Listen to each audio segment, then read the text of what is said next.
Connais-tu cette magnifique histoire du prophète lorsqu'il avait 12 ans?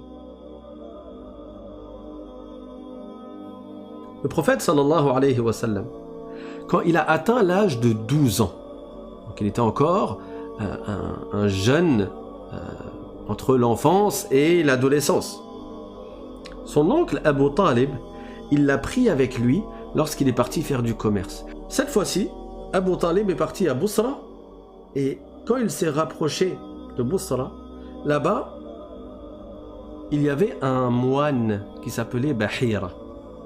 Alors, ce moine-là, il tenait dans un ermitage, il s'était construit comme une petite cabane, loin de la ville, à l'extérieur de la ville, dans une colline, et il s'adonnait aux adorations. Maintenant, est-ce qu'il était musulman de la religion du prophète Jésus, Isa alayhi salam, sans avoir dévié? Ou bien est-ce qu'il avait dévié dans le christianisme? Allahu a'lam. Quoi qu'il en soit, il avait été mis au courant de par les livres anciens la venue du prophète de la fin des temps qui allait être le prophète Muhammad sallallahu alayhi wa sallam, parce que c'était écrit dans l'Injil, dans l'évangile authentique qui a été révélé au prophète Isa alayhi salam. Allah nous le dit dans le Coran, wa mubashiran bi rasulin ya'ti min ba'di ismuhu Ahmad. Isa alayhi salam annonçait la bonne nouvelle que viendra après lui un prophète qui allait s'appeler Ahmed. Et c'était écrit dans les livres anciens les différentes caractéristiques du prophète Muhammad sallallahu alayhi wa sallam, entre autres que entre ses épaules, derrière ses épaules, il y a un signe qui est le sceau de la prophétie, et que le prophète Muhammad sallallahu alayhi wa sallam, il a telle et telle caractéristique. Donc Bahira était au courant de ces choses-là. Et habituellement, quand les voyageurs, les Arabes, ils allaient à Bousra pour faire du commerce, Bahira, il ne prêtait pas attention à eux. Jamais il ne les invitait à manger, parce qu'il ne les aimait pas. Lui, il suivait al-Nasraniya au sens où soit il suivait le prophète Isa alayhi salam convenablement, correctement, et donc c'était un musulman Isaoui qui suivait le prophète Isa alayhi salam, soit il prétendait suivre le prophète Isa, mais c'était un chrétien. Dans tous les cas, il n'aimait pas les idolâtres. Il n'aimait pas ceux qui adorent les statues. Il n'aimait pas les Arabes qui adoraient les statues. Donc il ne prêtait pas attention à eux. Mais cette fois-ci, du haut de sa colline, qu'est-ce qu'il voit? Il voit la caravane des Arabes qui passe comme d'habitude par ce chemin-là. Et au-dessus, il y a un nuage qui se déplace pour faire de l'ombre sur cette caravane. Et là, ça fait tilt dans sa tête.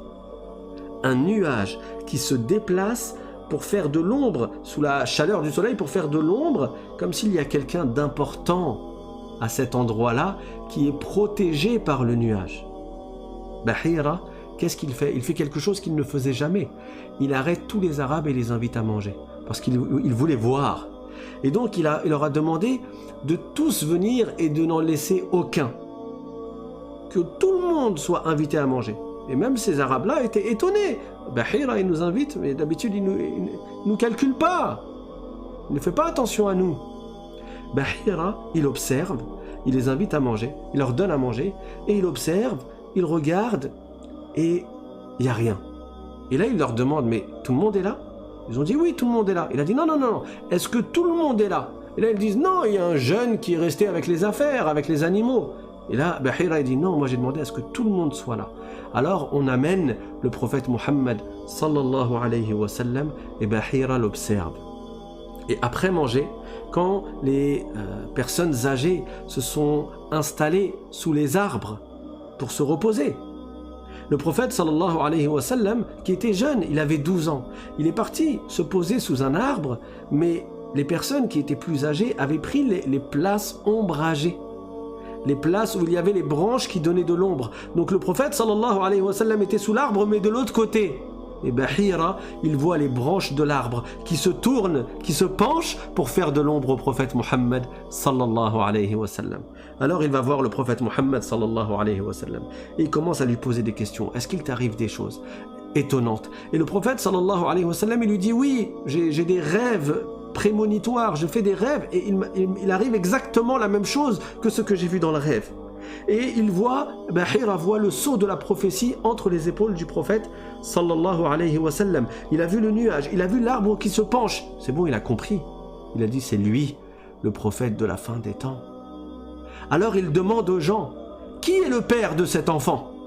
Et Abu Talib, il vient. C'était son oncle. Et il dit, je suis son père. Et Bahira, il dit, c'est pas possible. C'est pas possible que cet enfant ait un père. Cet enfant est nécessairement un orphelin. Son père doit être mort. Et Abu Talib, il dit, oui, je ne suis pas son père, en fait, je suis son oncle. Et effectivement, son père est mort. Et Bahira lui dit, moi, je sais qui est cet enfant. Et cet enfant, c'est le prophète de la fin des temps. Il va devenir le messager de Dieu. Mais moi, je l'aime bien. J'ai peur que si tu l'emmènes à Bosra, les Juifs qui sont là-bas se rendent compte de qui il est, tout comme moi, je me suis rendu compte de qui il est. Et j'ai peur qu'ils veuillent lui faire du mal. Donc retourne à la Mecque, emmène cet enfant à la Mecque et ne le prends pas avec toi dans la région de Hachem. Ne le prends pas avec toi à Bosra. Alors Abu Talib a eu peur pour son neveu, pour le prophète Muhammad sallallahu alayhi wa sallam, et il l'a rapporté à la Mecque. Il ne l'a pas emmené à Bosra suite à la parole de Bahira.